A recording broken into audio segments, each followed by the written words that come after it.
This is the Greg Bedard Patriots Podcast with Nick Kadlick. Hey everybody, welcome in to the Greg Bedard Patriots Podcast with Nick Kadlick. We are a proud member of the CLNS Media Network. This episode is brought to you by Prize Picks, the largest daily fantasy sports platform in North America. Download the Prize Picks app today and use code CLNS and get $50 instantly when you play $5. That's code CLNS on Prize Picks to get $50 instantly when you play $5. Prize Picks, run your game. So as you can tell, I am about as remote as it gets. I'm actually in club softball hell, out of state. It's been a busy couple weeks for me on the road. Good news is I will be home next week and sort of back into the regular routine. Thanks for everybody's patience with everything. But just spending some family time over the past week, 2 days, a lot of stuff going, 2 weeks, a lot of stuff going on.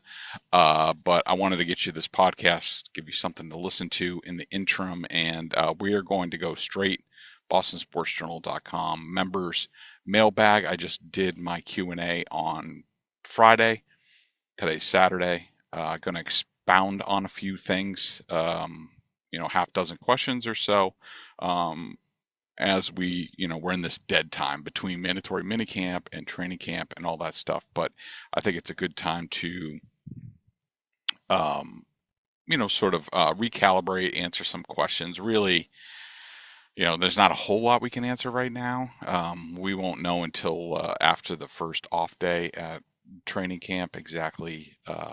Once the pads go on, that's when the pads can go on. The first 4 days, then there's a mandatory off day.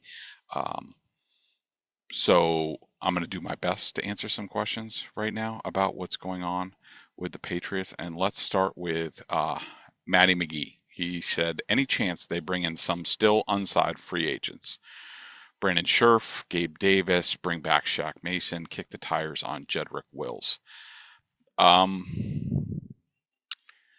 Well, I think the best chance is at guard, because Wes Schweitzer, of course, retired.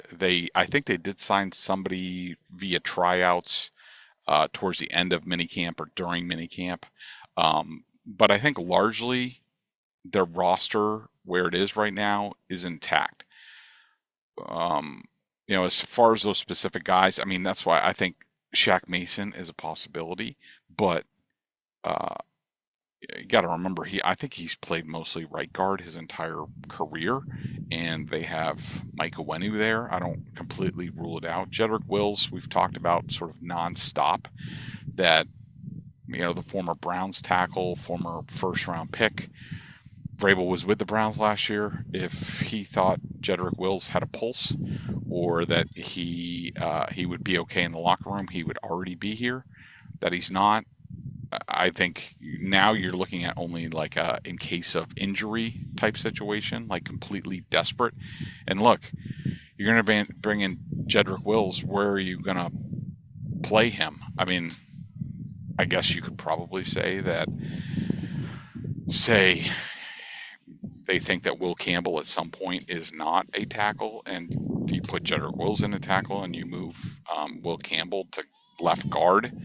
I just don't think it's possible, but I just don't think that's something that they're going to entertain right now, not after spending the, fourth overall pick on Will Campbell. I think they like what they have at tackle right now, Campbell and Moses. They have some candidates behind them.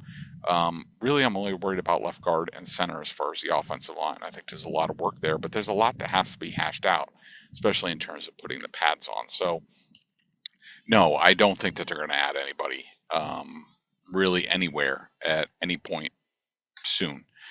Do you think the Patriots, this is related, and there's actually a couple related questions here. Do you think the Pats wide receiver room is set right now? And is there a possibility they could upgrade via trade prior to the season? Is there anyone other than McLaurin who could potentially shake loose Kyle Pitts at tight end? I don't rule anything out. I do think that they're going to look around, and it sort of depends on the deal. Let me go into this other question that's related. Hey, Greg, safe to assume no more big signings after all the cash and cap spending this year. You said also probably very few next year as they average out the 3-year cash spending, and they will be close to the cap. In terms of money, which I think is a very big deal, let's sort of reset where they are, and I still think they have Henderson's contract to come on the books. So right now, the Patriots have spent, like I told you a while ago, once they get through the draft, signing the draft class, they would be over $300 million in cash spent this year. They are currently, according to overthecap.com, and they're pretty accurate, they have spent $317 million in cash so far this year. That's 9th in the league. Like I said, I still think they have Henderson's contract to go. If you look at their spending in the past, so as of right now, let me see, I did these numbers. The Patriots are now $52 million over the cap combined the previous 2 seasons. So last year and this year, at this point, they are $52 million over the cap. And we believe, and the Patriots have basically admitted, they're a cash to cap team. That's their budget.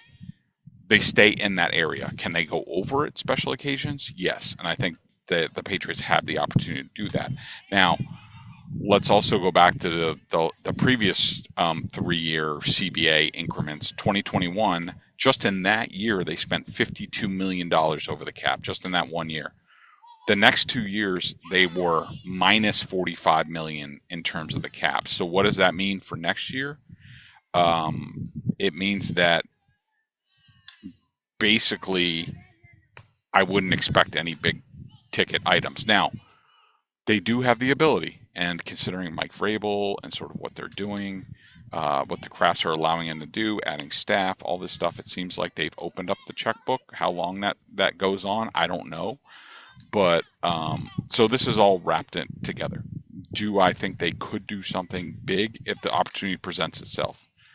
Yes. It would basically take the Crafts signing off on it, because now we're talking, say they get a McLaurin, which I don't think he's going to become available. Now you're talking $100 million over the cap that they've been,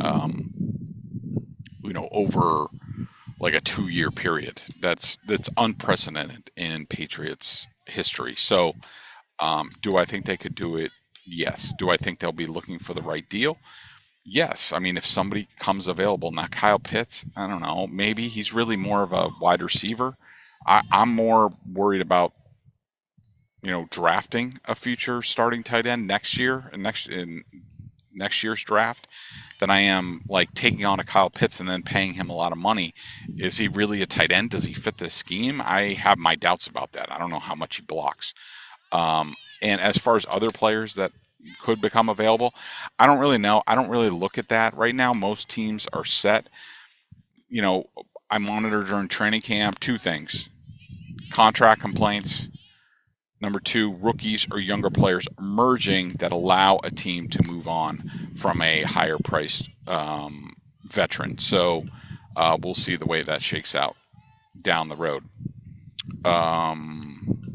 What's next? This is from Lawrence of Angeles. Jalen Polk wasn't on the field for the spring practices, but is there any information at all about what he's doing or being coached about during this offseason? It would make sense for him to have sought private coaching, to have practiced with other NFL players, since he's now on the bubble. So a couple things about this. Number one, I don't really care about private coaching. I don't care about joint practices. All that stuff is BS. I didn't make a big deal about it when the Patriots would do it.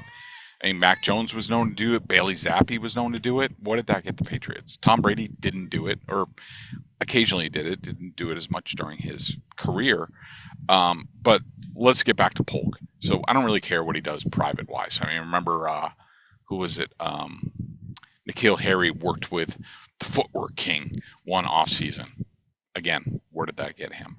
Now, as far as Jalen Polk, it's not true that he wasn't on the field for spring practices. Actually, Jalen Polk, much like Stephon Diggs when he was there, they actually did a lot. Okay, it wasn't like Jared Wilson hasn't really done a ton.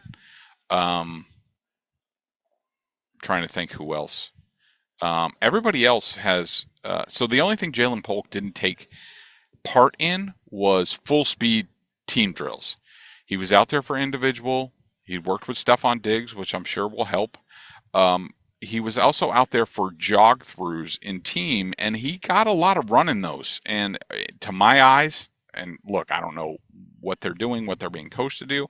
I thought Jalen Polk improved during the offseason. I liked what I saw out of Jalen Polk. He was, when they would go to, team jog throughs with the first team offense, he was out there a lot. And I thought he did a nice job.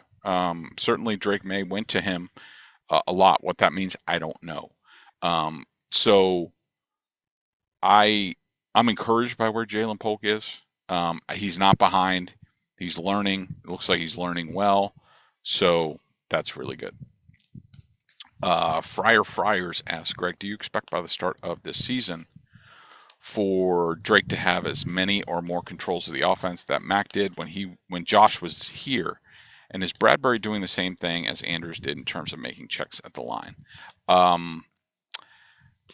many controls Drake has at the line of scrimmage, that's going to depend on Drake, how he executes the basics of this offense, how he continues to improve. The more McDaniels is very good about this, and he did this with Mac Jones. There's a baseline, and we've heard him talk about it on Julian Edelman's podcast. Every player has a cup. Could be a shot glass. It could be like one of my mammoth coffee mugs. It all depends on where they are. And as they go along, they're going to add to it. And you're hoping by the end of the season, there's like a big bowl that Drake Maye has. I do think that Drake looked like he had certainly the baseline controls at the line of scrimmage, pointing out the mic, pointing out possible blitzers, like all that stuff. As far as more than that, it's hard to tell. I do think Mac was ahead of where Drake is, but it's very, very early in all of this. And the more Drake shows, the more opportunities he's going to get to expand what he does. And as far as Bradbury, yes, watching Garrett Bradbury in camp point, helping Drake with the checks, you would think that it was David Andrews out there. So I don't think there's nothing wrong with Garrett Bradbury as far as the mental side with him. It's going to be physical. We will be back in 1 second after I tell you about Prize Picks, which is the best place to turn your sports knowledge into cash. With millions of members, Prize Picks has made daily fantasy sports accessible to all. You just pick more or less on at least 2 players for a shot to win up to 2,000 times your cash. Run your game all season long on Prize Picks. I'll be sitting down for Game 7 in basketball and making my picks. I can't wait. There's nothing like Game 7 in sports, and Prize Picks. Jump on board. Come on with me. Play Game 7. It's a lot of fun. You can mix and match the sports. You want the Boston baseball team in there. They're guys. You want some of the young guns. You want to root against Rafael Devers. Go for it. Do you know ball? There's only one series left in the playoffs, and the championship is officially on the line. That means time is running out for you to put your final takes on the test on Prize Picks, the best place to cash in on your favorite sports. This year's basketball playoffs are headed towards crowning a first-time champ in more than 50 years. Don't miss your last chance to cash in on history with Prize Picks. Pick more or less on player stats like points and rebounds and assists for your shot to win up to 2,000 times your cash today.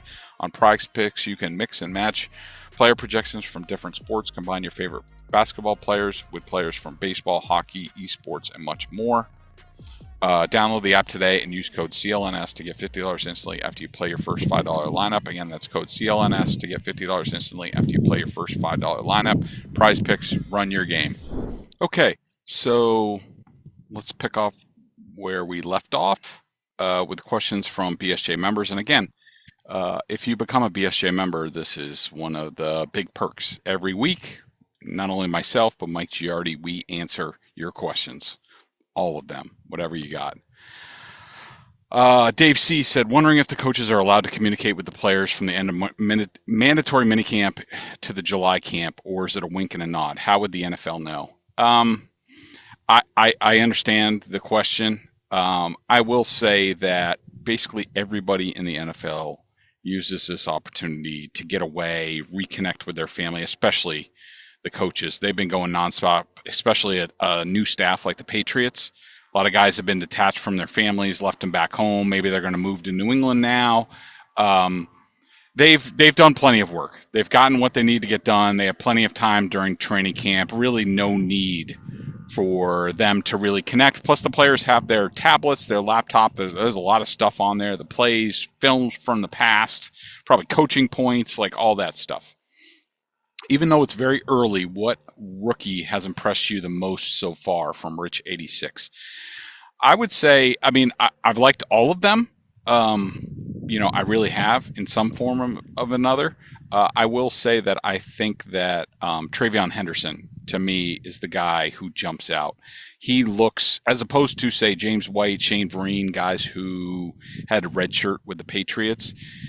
To me, he seems really plug and play, and the way that they're using him, it's not like they have a veteran in front of them where they really could decide not to play him, maybe redshirt him.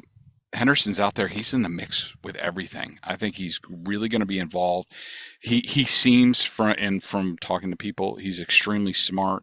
You can see the blitz pickup is the biggest thing with a rookie running back, and we've seen the film at Ohio State. I even remember a drill during training camp when I remember Travion Henderson was lined up on the left, to the left of Drake Maye, and a blitz came off the corner. I want to say it was Marcus Jones. It was like a slot blitz. Travion Henderson saw it all the way, came across the formation, and picked him up. That's the kind of stuff that you do not see from a rookie, and I love his balance. I love his explosiveness. I will also say that Craig Woodson is a guy who, the more I saw him, the more he impressed me. I think he's going to be a really good player for the Patriots, probably that sort of middle field safety role, Devin McCourty's heir apparent, if you want. But we'll have to see how it goes. Again, it's very early. B.H. Saunders asks, do all these hires in the analytics department suggest front office powers being consolidated by Vrabel, or is this consistent with the notion that Wolf still has power and influence? Wolf has some influence. I wouldn't say he has any power. As far as these hires, so they hired the guy from the 49ers coaching sort of analytics. Then they added 2 more guys. I think, from what I understand, this is something that Elliot Wolf was pushing for. I will say when Vrabel was hired, the people who were coming back were excited because they thought, as opposed to Gerard Mayo, that Mike Vrabel had the cachet with the crafts to get stuff done that they wanted to get done. So I think Elliot Wolf wanted to do this, but I think this is another example of Vrabel's power. I would say this is Vrabel and probably mostly John Stretch, who is Vrabel's right-hand man, the guy in his headset. I think that Stryker's a guy who probably really wanted to expand the analytics department. And so to me, this is another example of Vrabel having a lot of power. Scott Cohen says, in January, you wrote Marrone came at the, quote, highest recommendations from Bill O'Brien, was well respected, and has seen just about everything at a number of levels. But then last week you wrote, you have questions about Marrone's ability to reach younger players. What happened? It's a good question. First of all, I don't think that was me. I think that was Mike Giardi who wrote those things. Not that I disagree. And I would say this is a case of both things can be true. Bill O'Brien obviously would give Doug Marrone his highest recommendation. These guys are like best friends. Their wives are best friends. They go back a ways together. Well respected. He is well respected. I mean, he's been a 2-time head coach. He's been around, has seen the game, just about everything. And that leads into the other quote, has seen just about everything at a number of levels, including, this past year at BC, being an analyst advisor, what have you. But I think all of those things are true. But I also think it's true that there's a question about Doug Marone's ability to reach younger players because he is older, he's gruff, he has this reputation, and this has been a problem. I think what Mike was alluding to, this has been a problem in previous stops, especially with the Saints, where some younger players did not do well under him. Now, I will say what's going for the Patriots here is that not only do they have Marone, but they have Hotaling, otherwise known as Haas, and they also have Robert Kugler, otherwise known as Cougs, who can pick up the slack in that regard. So I think they're in a good spot. So I would say good catch by Scott S. Cohen. But I would say this is a case of both things can be true and are true. Dr. Doug, the beacon of optimism among the BSJ members. Love you, buddy. He actually came with a good question this time. He said, Greg, this is a serious question. Probably noticing that it might be facetious. On his part, do the Patriots have a surplus of talent at any position grouping that they could trade for a player from that position for either a draft pick or another player? I would say safety. Depending on, what goes on, they are very deep there. We don't know. Omar Epps is coming back from ACL. Not Omar Epps. Marcus Epps. Epps.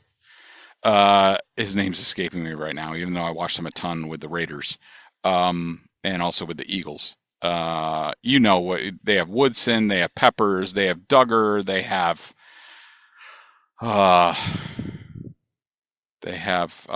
number 24. I can picture him, but his name's escaping me right now.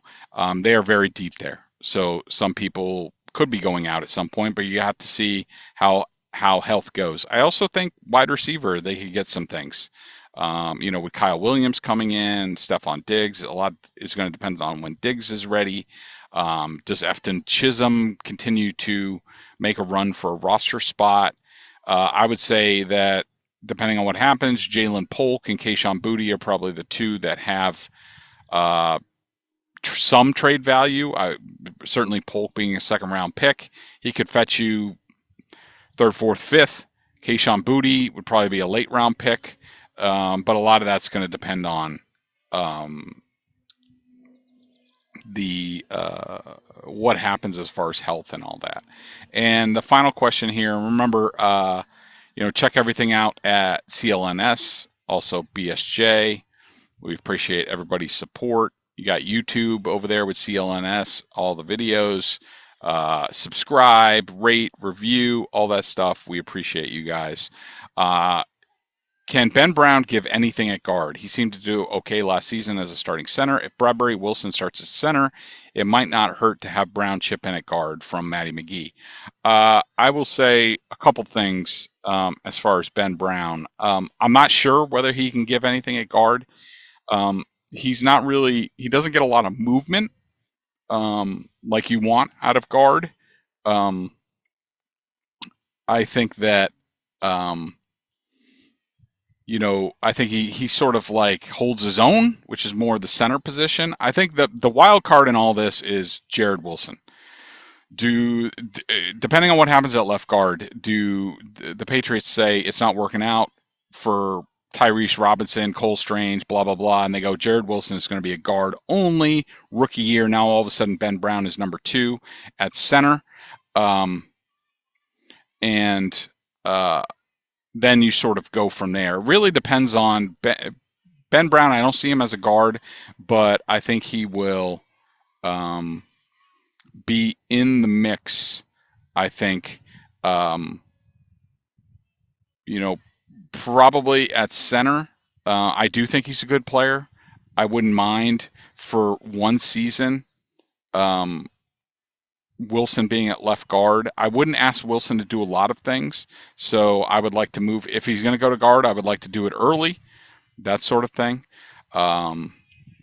But definitely a good question, and a lot of possibilities on the interior, and I think you're right. Left guard and center right now, to me, are pretty scary. Probably the scariest positions on this roster, along with sort of weak side linebacker, how that's going to go. But Yeah, we'll have to see how it goes. Thanks everybody for being involved. I will be back in full swing next week once I get a little rest. It's been a long couple of weeks on the road, but all good stuff. And again, thanks for all your support, and we will talk to you soon.